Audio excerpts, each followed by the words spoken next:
warahmatullahi wabarakatuh. Waalaikumsalam warahmatullahi wabarakatuh. Allahumma sholli ala Sayyidina Muhammad. Sholli Kepada guru kita semua yang kami hormati dan kami muliakan, saya ingin menanyakan tentang suatu hal berkaitan dengan kepemimpinan. Apabila ada seorang pemimpin, itu karena dia diusung ataupun teman-teman yang berada di sekitarnya itu membisikkan untuk berlaku tidak adil, ataupun bahkan menukar kebaikan dengan keburukan, sehingga yang salah itu dikatakan benar dan yang benar itu dikatakan salah. Apa yang harus kita lakukan sebagai pemuda atau sebagai mahasiswa dan muslim khususnya untuk mengatasi hal tersebut? Apa kita cukup dengan berdoa saja pada Allah, ataukah kita juga memang perlu untuk turun ke jalan ataupun melakukan aksi seperti itu? Terima kasih. Assalamualaikum warahmatullahi wabarakatuh. Pertanyaan yang pertama adalah, jika ada seorang pemimpin misalnya diusung oleh kelompok yang tidak baik, dan dalam kenyataannya juga karena kelompok yang tidak baik tentu dia akan membisikkan hal-hal yang tidak baik, lalu bagaimana sikap kita?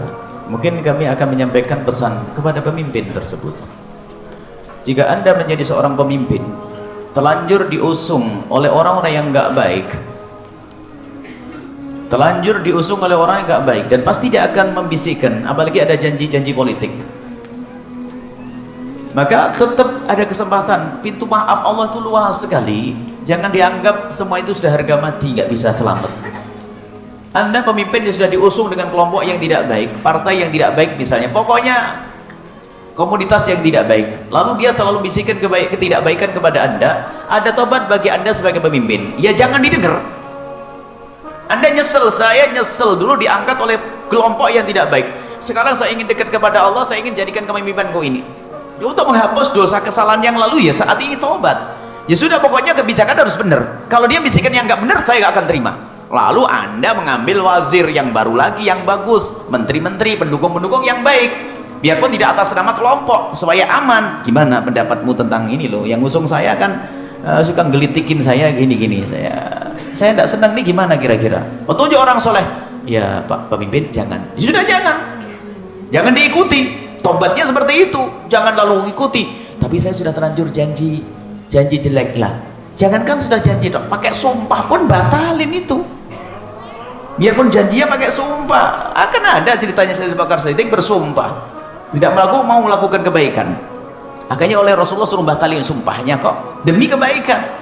Kalau janji jelek ya jangan dituruti. Misalnya Pak, nanti saya berjanji ya, kalau saya nikah dengan kamu, aku akan mencuri permata yang bagus. Setelah nikah tobat, lah kok menikah mencuri permata, gimana neng ini? Tobatnya jangan mencuri, serius tobatnya jangan lakukan gitu saja selagi kejelekan. Ya maka pemimpinnya tobat. Dan ketahuilah wahai para pemimpin, jika Anda di antara yang mendengar suara ini adalah pemimpin, lalu Anda diberi oleh Allah kesadaran yang mengusung Anda adalah kelompok yang tidak baik, yang di kiri kanan Anda tidak baik, berarti Anda diberi hidayah oleh Allah. Tinggal Anda jangan mengikuti bisikan yang jelek, dengar bisikan yang baik yang menjadikan Anda dekat kepada Allah ini. Adapun yang kedua, gimana jika kita melihat kebijakan-kebijakan pemimpin tersebut memang benar-benar sesuai dengan bisikan pengusungnya? Ini bagaimana? Kebijakannya bertentangan dengan agama, dengan syariat dan sebagainya, bagaimana? Saya sebagai pemuda bagaimana? Anda boleh melakukan apa saja, tentunya sesuai dengan aturan undang-undang yang ada di situ. Jangan melanggar dong. Kalau melanggar, Anda telah membuat sesuatu keresahan lagi. Jadi kalau selagi masih boleh, kalau turun di jalan-jalan, kalau diperkenankan, misalnya demo, diizinkan, diperkenankan aturan demo seperti itu, dan diizinkan, lalu minta izin kepada pihak keamanan dan sebagainya, ya diperkenankan. Yang tidak boleh kan membuat kerusakan. Jadi maksudnya menunjukkan, sebab ada orang begini, ada orang kalau dibisiki satu orang itu nggak bisa paham, 2 orang belum paham, 3 orang belum paham, sak kampung baru, oh iya baru gitu. Ada, jangan kelasnya orang kan macam-macam. Nah, Imam Ghazali kan mengisyaratkan, ada orang kalau dikasih pendukung satu saja masih santai-santai, baru sak kampung ternyata keluar, Pak yang baik begini, baru sadar. Berarti tujuannya adalah tetap tujuan untuk kebaikan. Yang tidak diperkenan adalah kita membuat kebrutalan, membuat kerusakan di muka bumi, ya. Akan tapi selagi cara yang baik, ini masih bisa cari yang lembut, harus dengan cara lembut. Lalu kapan cara kekerasan itu boleh dilaksanakan? Ada aturannya dong. Nggak boleh kita buat peperangan dalam negeri, itu nggak boleh juga. Dan ulama tidak akan menyuruh yang demikian. Kan bom-bom yang selama ini meletus kan bukan dari seruan ulama, dan ulama palsu ngebom sana, ngebom masjid, ngebom ini ya. Nggak boleh. Umat Islam ada aturannya masing-masing. Makanya yang kita temui adalah keindahan dari para ulama berkumpul di terus beberapa waktu yang lalu ada perkumpulan, jumlah sebanyak itu nggak ada buat kerusakan. Tapi hati-hati, biasanya kalau ada Islam tanpa indah ini ada yang nggak senang, ada yang buat keanehan di atas namakan Islam, membantai, memukul, buat kerusakan. Jangan percaya, itu adalah pasti bukan Islam itu. Kalau ada orang pakai kopiah putih, itu pasti pinjam kopiahnya tetangga itu. Awas, hati-hati, jangan percaya sudah. Orang Islam nggak akan buat seperti itu. Lembut-lembut itu. Memang ada sekarang ini kelompok-kelompok yang makanya kami berbicara dengan para aparat keamanan, awas waspada loh ya dengan kelompok Islam ekstrim yang dikit-dikit katakan orang lain kafir. Nah, ini kalau sudah lain kafir, Buya Yahya kafir, sesat, menyesatkan. Artinya apa? Boleh dipenggal leher saya kan gitu. Karena saya murtad, enak bener berarti murtad. Ada. Lah ini harus waspada yang demikian ini. Dan itu biasanya menyeru pengeboman dan sebagainya. Sehingga mengatakan bahwa pemerintah kafir harus enggak, Islam tidak mengajari yang demikian itu. Sampai kami sebutkan, pemimpin biarpun fajir, biarpun jahat, awas hati-hati, kita tetap tidak boleh keluar kecuali pemimpin telah berubah menjadi pemimpin kafir. Itu baru kita membuat satu pergerakan, itu pun harus dijaga umat ini tetap aman. Baik, ini jadi anak muda boleh Anda turun di jalan, misalnya membuat satu protes yang sifatnya tidak mengganggu. Sebuah perusahaan ada kan protes kan macam-macam, ada kan dulu demo tidak makan ya ada, tapi jangan sayang demo tidak makan nanti kelaparan. Biasa saja demo berzikir gitu loh, demo aksi damai gitu loh, maksudnya kalau istilahnya aksi damai baik, nggak ada yang terganggu kok. Bahkan dari pihak keamanan pun menyanjung yang demikian itu. Umat Islam pastinya sejuk kecuali disusui oleh orang lain. Umat Islam akan selalu sejuk sebab ajaran nabinya, nabi sejuk. Kalau ada kekerasan, pokoknya jangan percaya. Sering kami serukan kepada aparat yang sering ketemu dengan kami, pasti itu bohong. Kalau Anda lacak, gini saja. Kalau ada keanehan dalam sebuah perkumpulan, kalau buat kekerasan, membantai sebagainya, pastikan itu bukan dari Islam. Tapi orangnya benar, dia nyantri lama. Nggak mungkin. Biarpun nyantri lama, mungkin dia telah duduk dengan orang yang nggak benar 1 jam, 2 jam, 3 jam. Kalau memang pendidikan yang benar, tidak akan ngajari seperti itu. Nah, ini harus kita yakinkan. Baik. Jadi boleh Anda turun misalnya, tapi ikut aturan, selagi diizinkan.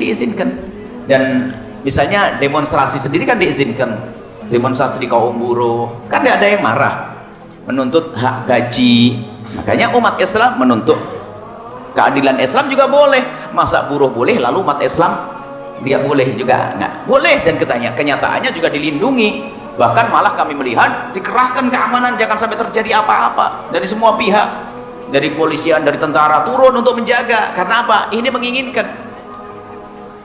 menginginkan sesuatu kebaikan, kemuliaan. Ya boleh saja, tapi ingat harus ada aturannya dan harus ada komando, dan komandonya pun harus telah merencanakan dan berdiskusi dengan pihak-pihak tertentu agar jangan sampai terjadi kesalahpahaman seperti yang kita ceritakan pada pertemuan kemarin antara Siti Aisyah dengan Imam Ali bin Abi Thalib. Ada orang tengah-tengah, orang yang memancing di air keruh, menjadi permusuhan di antara kaum muslimin. Naudzubillah. Islam adalah indah, bahkan Islam indah dengan agama di luar Islam pun. Makanya bukan, hati-hati ya, ini pendidikan Nabi itu harus benar-benar diterapkan. Kalau Anda, mohon maaf, kalau Anda seandainya ada orang Nasrani di Cirebon sini kok diganggu oleh orang Islam, kalau datang ke sini akan dilindungi di sini. Ya misalnya saya seorang Nasrani ditempelengi sama orang Islam, loh bang, salahnya apa? Enggak tahu, tiba-tiba saya tempeleng sini. Nah, duduk sini makan, nginep di sini, dijaga. Tapi kan umat Islam, loh umat Islam kok main tempeleng? Ya nggak boleh dong. Hanya gara-gara orang Kristen ditempeleng, nggak ada dalam Islam semacam itu. Kalau ketemu Sayyidina Umar Khattab malah ditempeleng tuh. Ini adil Islam itu, makanya kami selalu suarakan, hei orang di luar Islam, gak usah takut kalau yang mimpin orang Islam, asalkan Islam yang benar. Islam yang benar lah ini. Sebab Islam benar tapi pengikut kadang-kadang itu yang ekstrim, kafirkan, mencaci maki, ngolok saudara. Ternyata satu rumah pun ternyata mereka nggak akur. Gara-gara yang satu mengatakan bid'ah, satu bukan bid'ah, satu rumah. Bahkan saling membid'ahkan juga kadang-kadang, menyesatkan, nggak salaman. Naudzubillah, ini problem. Jadi orang kok kerjaannya menanamkan kebencian. Makanya kalau ketemu orang lain cemberut. Ketemu orang sih senyum, masya Allah, cemberut dong. Oh,